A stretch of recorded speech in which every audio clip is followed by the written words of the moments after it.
last week, a little bit unsure, especially as we move towards the end in our program against Gnosticism.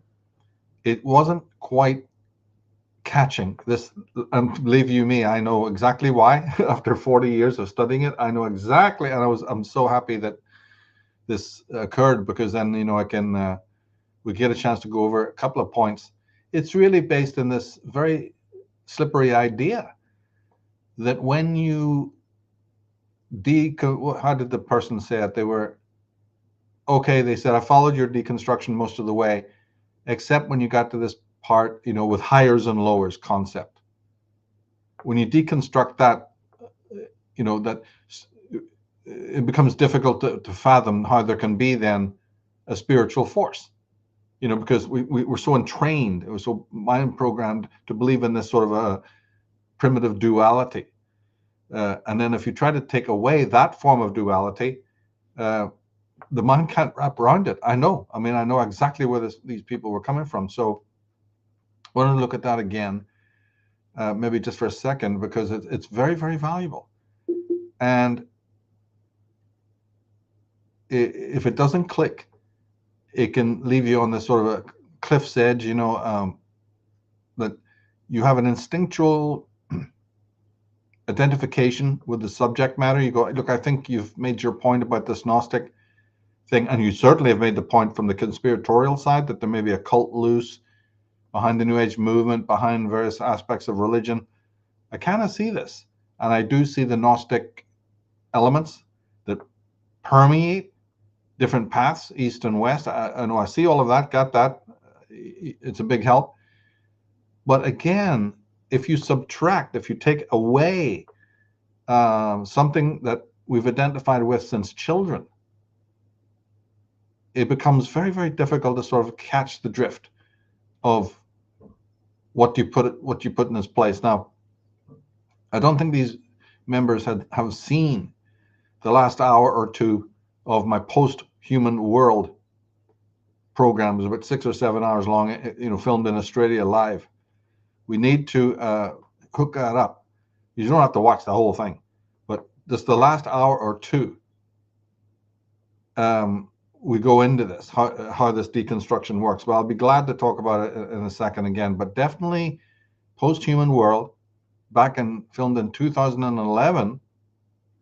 Okay, we'll go into that. So there was one iteration that maybe will help people if they, got some slides, and I think it was well explained there.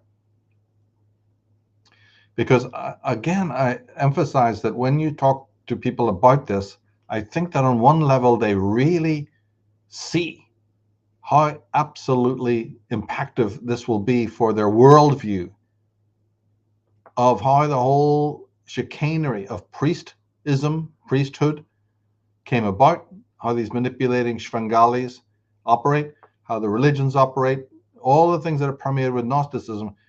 You're now being initiated into seeing that from the inside. That's the value of doing, these programs. And of course, we linked up to the previous program last week, all the links below to other programs we did also on Gnosticism. So again, if you're confused, go there, watch the entire series, really get it nailed into your head, because you know that you're onto something.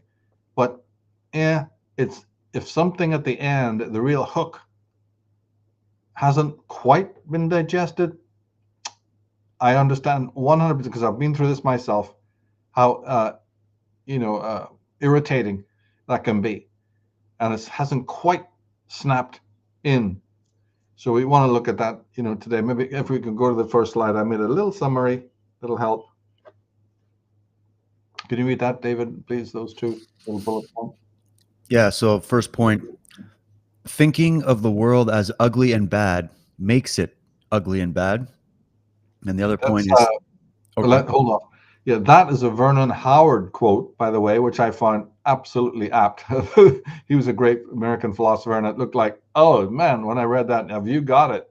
And you've helped me to get it, by summarizing it just in that one sentence. So that is we should have used it last week, but my God, if you can just compress it all into that. Let's read that again. It's so impactful. Yeah, thinking of the world as ugly and bad makes it ugly and bad. And I was thinking you could also add, what about your body and your self-image? Same thing. It's very much the same. Nietzsche thought along these same lines. Again, a person who would want to deconstruct this off-world supernaturalism.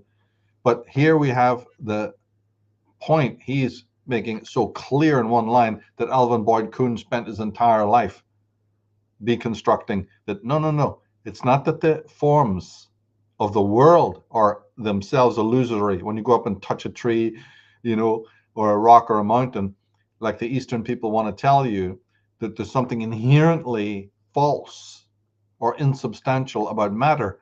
No, there's not. That's your delusion. It's in the thinking that makes that so. Like Shakespeare said, nothing is that thinking makes it so. Right, but this kind of aberrant thinking is where the whole thing hinges. The whole thing, the Maya, the real illusion. And when you realize how many billions of people have lived, not only in the Eastern lands, but in the West, who haven't understood that down through history, when you step back, it's like you're standing on a precipice overlooking the worlds, with a sea, the tides of people that have come and gone, all in ignorance, all biting down on this crap, all sitting on their beds of nails, worshiping before their altars, wrapping towels around their heads, believing in all of this jive, this priestly jive, and that's all it is, from your Vedas onwards. One day we'll deconstruct that. I think I have done an Arctic Homeland. We can link up to that. Our early podcast, Arctic Homeland. We've certainly touched on these things in the past and other programs, but the world doesn't know what you're talking about. It just has only had monotheism. Go with what you're taught. And of course, there are psychological and emotional benefits from what you've been taught, because the people, like I say, when I indict priests, I'm indicting psychologists, people who understand everything there is to know about the human condition, the human libido, the human hang-ups, the limbic, the flight and fight, all of it, the need for security. They're totally on top of that. Otherwise, they wouldn't exist. And like you and I recently just talked as well on another program, they have realized what it is in you, the follower, that needs them. You don't, but they do. They know, and they work on that. This is the puppeteers. But yeah, let's read the second one. It was a little synopsis as well, little bullet point. Yeah, second point, thinking in terms of highers and lowers must be eliminated. Spirit and matter are part of a spectrum. Think rather in terms of pure and deeper. That's what we said last week. So this is the part where people couldn't quite understand, right? Because no bloody wonder. But if and it's hard to iterate, because these concepts of higher and lower are real cliches, real platitudes that the whole of modern thinking is wrapped around. So if you go after that and try to pluck it out, a lot of things sort of collapse, or at least get very wobbly. And that's what I think happened, where people were trying their best to follow last week, and just it came apart. The wheel came off towards the end. Went, I'm not getting this, getting a gist of it, but I'm not quite cementing this. Well, the best way to think of it is like a human body. Oh, well, no, let's start with spectrum. Yeah, think of the alpha, think of the ultraviolet on one side, you see, and the infrared on the other. But they're all in one spectrum. And when the doors of your vision are maybe open for a second, they flow into each other. You can see more of the spectrum. That's what when Blake is saying, when the doors of perception are open, and that's what he's talking about. Just in the same way that it could happen that you would be, able to open your vision and suddenly see more of the spectrum. or by even using